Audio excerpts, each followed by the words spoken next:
Танкілер шайқас алаңында 100 жыл бұрын пайда болды. 20 ғасырдағы әскери қақтығыстардағы негізгі жауынгерлік техника болып есептелді. Брондық қорғанысы және қаруы күшті танкі мықты болып есептелді. Бүгінгі ұсынылатын танкілер соғыс алаңында бір-бірімен кездеспесінде. Аллам соғыстан сақтасын. Біз қазіргі таңдағы танкілер арасындағы ең мықтысын салыстырмалы талдау нәтижесінде анықтадық.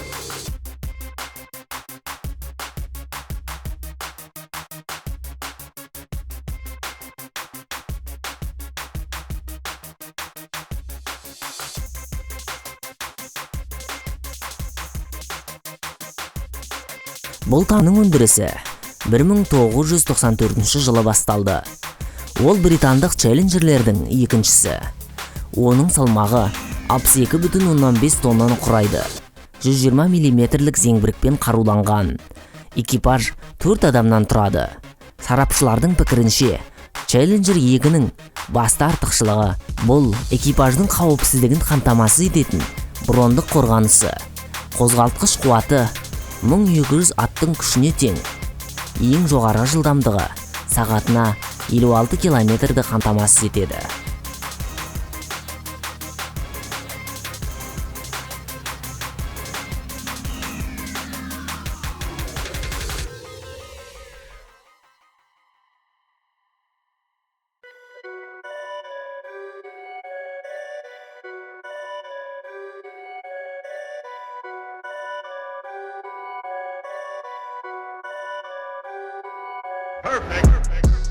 Бұл оңтүстік Кореяның өздері әзірлеген алғашқы танкі болып саналады. Танк өте керемет жасалған, бірақ өте қымбат, $8,5 миллион бағаланған. Танктың массасы 55 тоннаны құрайды. Экипаж 3 адамнан тұрады. К2 бүгінгі күні әлемдегі ең үздіктің бірі болып табылатын 120 мм RH-120 зеңбірегімен жабдықталған. Танкте француз леклерінің конструкциясына ұқсас автоматпен жабдықталған. Сонымен қатар К2 қарсылас снарядтарын және басқарылатын зымырандарды жоятын белсенді қорғау кешенімен жабдықталған.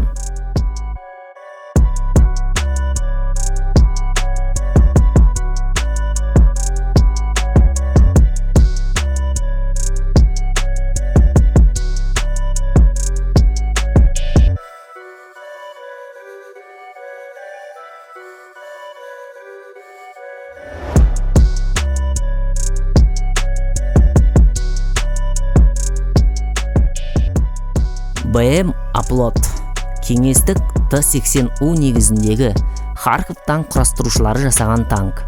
Танктың массасы 51 тоннаны құрайды. Ол 120 мм зеңбірегімен жабдықталған. Оның көмегімен комбат басқарылатын зымыранды шығаруға болады. Әскери техниканың экипажы 3 адам. Қозғалтқыш қуаты 1200 аттың күшіне тең. Бұл тас жолда жылдамдықты сағатына 70 км-ге жеткізуге мүмкіндік береді. Сонымен қатар, оның қауіпсіздігі жоғары деңгейде. Көп қабатты брондық қорғаныстан басқа, танкіде соңғы динамикалық қорғаныс дуплет орнатылған. Сондай-ақ, БМ Аплот қарсыластың зымырандарымен тиімді күресуге қабілетті. Заслон белсенді қорғаныс кешенімен жабдықталған.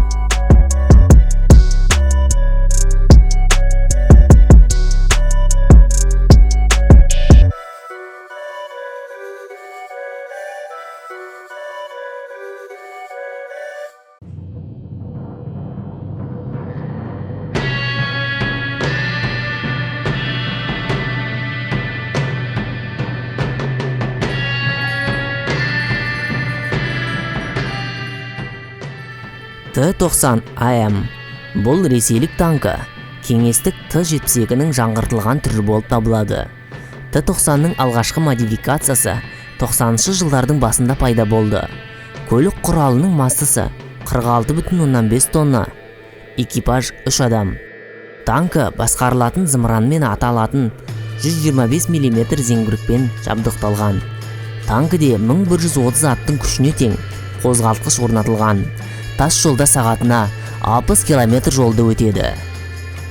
Бұл халықаралық қару-жарақ нарығында ең көп сатылатын негізгі танк болып есептеледі. Көптеген сарапшылар бұл танкіні ақшасына сапасы сай деп есептейді.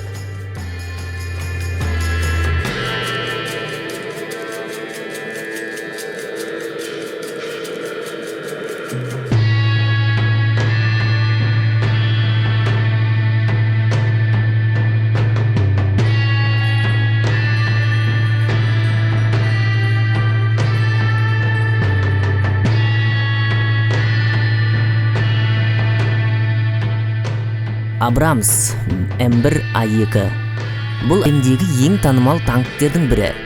1980 жылдан бастап жаппай өндіріске шығарылып, содан бері Америка құрама штаттарының әскерінің негізгі танкісі. Сонымен қатар ол экспортталады. Осы жылдарға дейін бұл танка бірнеше жаңғыртылуларға ұшырады. М1А2 СЭП модификациясы ең соңғы және ең алдыңғы қатарлы болып табылады. Танктың салмағы 63 тонна, экипаж 4 адам.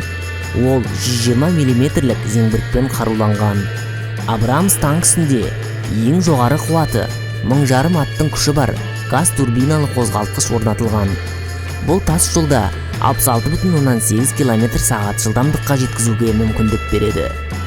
Абрамс М1А2 көп деңгейлі бронь қабаттарынан және динамикалық қорғаудан тұратын қауіпсіздіктің өте жоғары деңгейіне ие.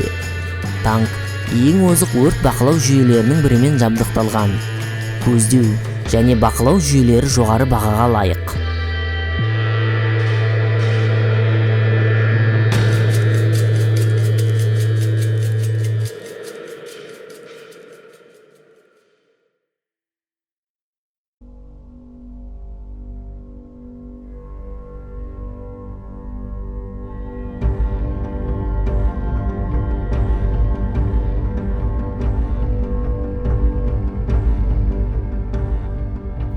Леопард 2А7 2010 жылы жұртшылыққа ұсынылған танымал неміс Леопард 2 танкісінің 7-ші модификациясы. Бұл танкте шамамен 70 тонна масса бар. Экипаж 4 адамнан тұрады. Әлемдегі ең үздік танктық қарудың бірі Рейнд Металл компаниясының RH-120 зеңбірегімен қаруланған. Ол қуаттылығы 1500 аттың күшіне тең, дизельді қозғалтқышпен жабдықталған. Бұл тас жолдарда шамамен сағатына 70 км-ге жүруге мүмкіндік береді. Бұл танкінің қорғаныс қауіпсіздігі ерекше атап өткен жөн. 2А7 модификациясы басқарылатын зымырандардан, реактивті снарядтар мен гранаталардан қорғайтын соңғы динамикалық қорғауды пайдаланады. Минаға қарсы қорғаныс айтарлықтай жақсарған. Леопард 2А7 технологиясында цифрлық мұнара қолданылады. Ол тактикалық блоктың бөлігі ретінде танктың тиімді жұмысын қамтамасыз ететін тамаша SLA және жабдыққа ие. Сонымен қатар бағдарламаланатын фугастық жарылғыш бар.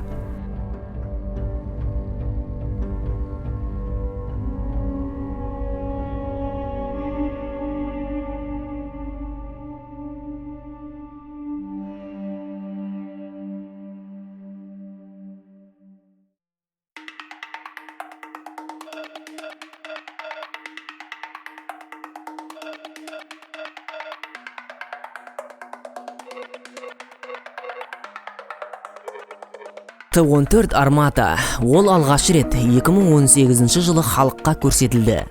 Жасаушылар оны жаңа заманның танкісі деп есептейді. Оның массасы 55 тоннаны құрайды.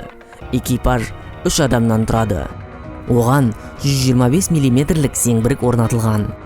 Бұл жауынгерлік көлік бірнеше айырмашылықтарға ие. Танк мұнарасында ешкім болмайды. Ал экипаж алдыңғы бөлігінде арнайы брондалған капсулада отырады. Соңғы жойғыш ұшақтардікі секілді фазаланған массив радары орнатылады және экипажға жан-жақты көрінетін бейне камералар көп. Және бұл танкінің қорғаныс жүйесі өте жоғары деңгейде.